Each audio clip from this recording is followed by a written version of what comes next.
கந்தசாமி கவுண்டருக்கு சொந்தமா ஒரு 4 ஏக்கர் நிலம் இருந்துச்சு. அந்த நிலம்தான் அவரோட வாழ்க்கையும் அவரோட மூச்சும். காலையில 4 மணிக்கே அவரோட நாள் ஆரம்பிச்சிடும். ஊர் இன்னும் இருட்டா இருக்கும். ஆனா கந்தசாமி கவுண்டர் அதுக்குள்ள எழுந்திருச்சிருப்பார். கதவு திறந்த சத்தம் மெல்ல வெளியே வந்து நேரா போறது மாட்டு கொட்டகைக்கு. அங்கதான் அவரோட உலகம் இருந்துச்சு. அவரோட 2 மாடுகள், கருப்பன், வெள்ளையன்.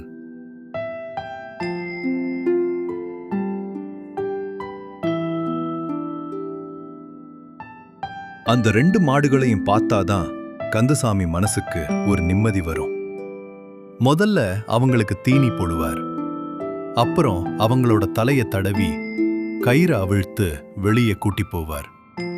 சில சமயம் அவங்களோட பேசிக்கிட்டே இருப்பார். ஏ கருப்பா, நீதான் இந்த வீட்டோட பெரிய வேலைக்கார. நல்லா சாப்பிடணும், நல்ல தண்ணி குடிக்கணும். குழந்தைங்க கிட்ட பேசுற மாதிரி மாடுகளோட பேசிக்கிட்டு இருப்பார். அந்த மாடுகளும் ஏதோ புரிஞ்ச மாதிரி தலைய மேலையும் கீழையும் ஆட்டும். சில சமயம் கருப்ப அவர் கையில தலைய சாச்சு நிப்பான். வெள்ளையன் அவர் பக்கத்துல நின்னுக்கிட்டு அமைதியா பாப்பா. மாட்டு தொழுவத்தை கூட்டி சுத்தம் பண்ணி அவங்களுக்கு தண்ணி காட்டிட்டு கந்தசாமியம் கொஞ்சம் கஞ்சி குடிச்சிட்டு 3 பேரும் நிலத்துக்கு போயிடுவாங்க. வெயில் மெதுவா மேலேறும், மண்ணை பக்குவமா உழணும். சாயந்தரம் வரைக்கும் அதே வேலைதான். மதியம் வந்தா செல்லம்மா சாப்பாடு கொண்டு வருவா. சோறு, மோர், சின்ன காய்கறி. கஷ்டம் இருந்தது, ஆனா அந்த வாழ்க்கையில ஒரு நிம்மதி இருந்தது. மரநிழல்ல கந்தசாமி மாடுகளோடு சேர்ந்து கொஞ்ச நேரம் ஓய்வெடுப்பார். 4 ஏக்கர் நிலன்றதால ஒன்னு உழுது ஒன்னு விதைச்சு அறுவடை பார்த்து மெதுவா அமைதியா நாட்கள் போயிட்டு இருந்தது. சனிக்கிழமை வந்தா கந்தசாமிக்கு ஒரு வழக்கம். சந்தைக்கு போகணும். அங்க இருக்க டீ கடையில தான் அவரோட நண்பர்கள் எல்லாம் சந்திப்பாங்க. ஊர்ல புதுசா ஏதாச்சும் செய்தி வந்தா முதல்ல கேட்கிற இடம் அந்த டீ கடை தான். ஒரு நாள் அந்த டீ கடைக்கு ஒரு மோட்டார் பைக் பெரிய சத்தத்தோட வந்து நின்னுச்சு.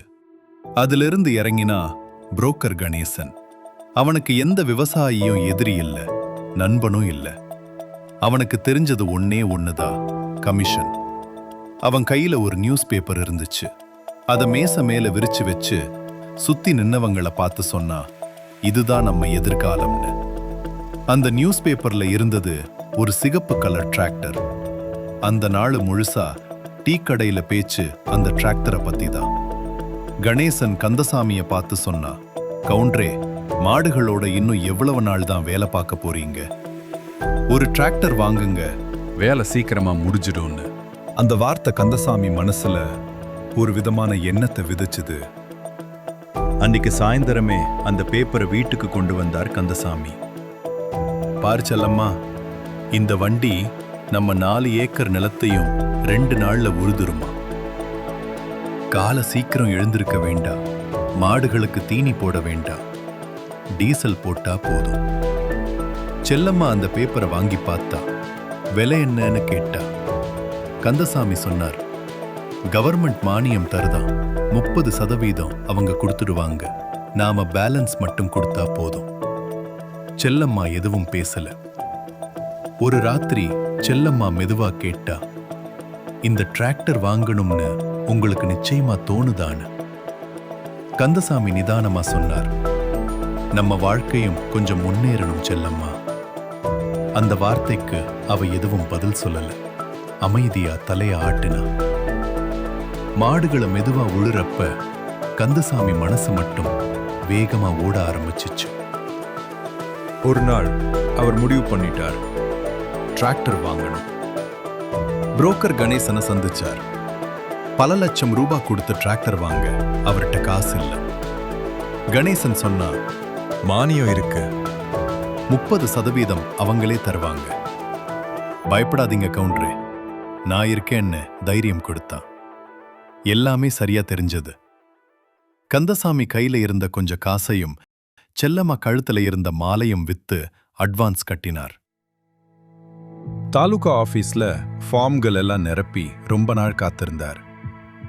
ஒரு நாள் ஆபீஸ்ல இருந்து லெட்டர் வந்தது. உடனே போனார் கந்தசாமி. ஆனா 20,000 ரூபாய் லஞ்சம் கொடுத்தாதான் மானியம் ரிலீஸ் பண்ண முடியும்னு சொன்னா ஆபீசர். கந்தசாமி கையில அவ்வளவு பணம் இல்லை. அப்போ கணேசன் சொன்னா, அதான் டிராக்டர் வரப்போகுதே, இனிமே மாடுகள் எதுக்கு? அடுத்த நாள் ஒரு லாரி வீட்டுக்கு வந்துச்சு.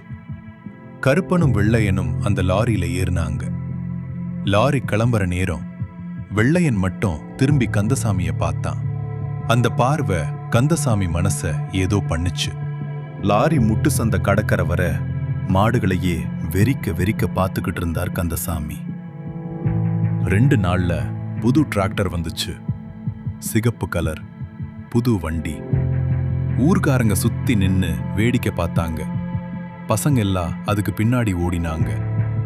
அந்த நாள் கந்தசாமி ரொம்ப பெருமையா இருந்தார். இப்போ அவரும் ஒரு டிராக்டர் ஓனர். அந்த வருஷம் நிலத்துல நல்ல விளைச்சல். கந்தசாமி ரொம்ப சந்தோஷமா இருந்தார். இன்னும் 1 மாசம்தான் அறுவடைக்கு. ஒரு நாள் வானம் இருட்டு மாதிரி ஆகுது. தூரத்துல ஒரு சலசலப்பு சத்தம். மெதுவா ஏதோ வருது. கொஞ்சம் கொஞ்சமா பெருசாகுது. வெட்டுக்கிளிகள் கூட்டமா வந்தது. ஒரு செடியையும் விடாம அத்தனையும் தின்னிட்டு போயிடுச்சு. கந்தசாமி நிலத்துல நின்னு ஒன்னும் செய்ய முடியாம அதை பார்த்துக்கிட்டு இருந்தார். இருந்த நிலத்துல 2 ஏக்கர் வித்து தான் டிராக்டர் கடன் அடைச்சார். அடுத்த வருஷம் மழையும் சரியா வரல. நிலம் உலர ஆரம்பிச்சதால விளைச்சல் குறைய ஆரம்பிச்சிச்சு. கொஞ்சம் கொஞ்சமா கந்தசாமி கிட்ட இருந்த நிலமும் குறைய ஆரம்பிச்சிச்சு. ஆனா வாங்கின கடன் மட்டும் குறையவே இல்லை. முதல்ல 1 ஏக்கர், அப்புறம் இன்னொரு ஏக்கர். இப்போ அவர்கிட்ட 1 ஏக்கர் கூட இல்லை. ஒவ்வொரு நிலமும் போகும்போது செல்லம்மா எல்லாத்தையும் பார்த்துக்கிட்டு இருந்தா. ஒரு வார்த்தை கூட சொல்லல. ஏன்னா அவளுக்கு தெரியும், இந்த நேரத்துல வார்த்தைகளால எந்த காரியமும் இல்லைன்னு. கடைசியா இருந்த வீட்டையும் வித்து டிராக்டரையும் வித்து மொத்த குடும்பமும் ஊரை விட்டு போறதா முடிவு பண்ணாங்க. வேற ஏதாவது வெளியூர் போய் ஏதாச்சும் பண்ணி பொழைச்சுக்கலாம்னு குடும்பம் முழுசும் ரயில் ஏறிச்சு. கந்தசாமி ஜன்னல் வழியா வெளியே பார்த்துக்கிட்டு இருந்தார். அப்போ ஒரு நிலத்துல ஒரு விவசாயி 2 மாடுகளோட உழுதுகிட்டு இருந்தா. அப்போ பக்கத்துல இருந்த ஒருத்தர் நியூஸ் பேப்பரை சத்தமா வாசிக்கிறார். கவர்மெண்ட் மானியமா விவசாயிகளுக்கு டிராக்டர் கொடுக்கறாங்க. இதனால நிறைய விவசாயிகளோட வாழ்க்கை மேம்படும்னு அரசு நம்பிக்கை தெரிவித்திருக்குன்னு சொன்னார். அதை கேட்ட கந்தசாமி செல்லம்மாவை பார்த்து சின்னதா சிரிச்சார். செல்லம்மாவும் சிரிச்சா. அந்த சிரிப்புல சோகம் இருந்துச்சு, புரிதல் இருந்துச்சு.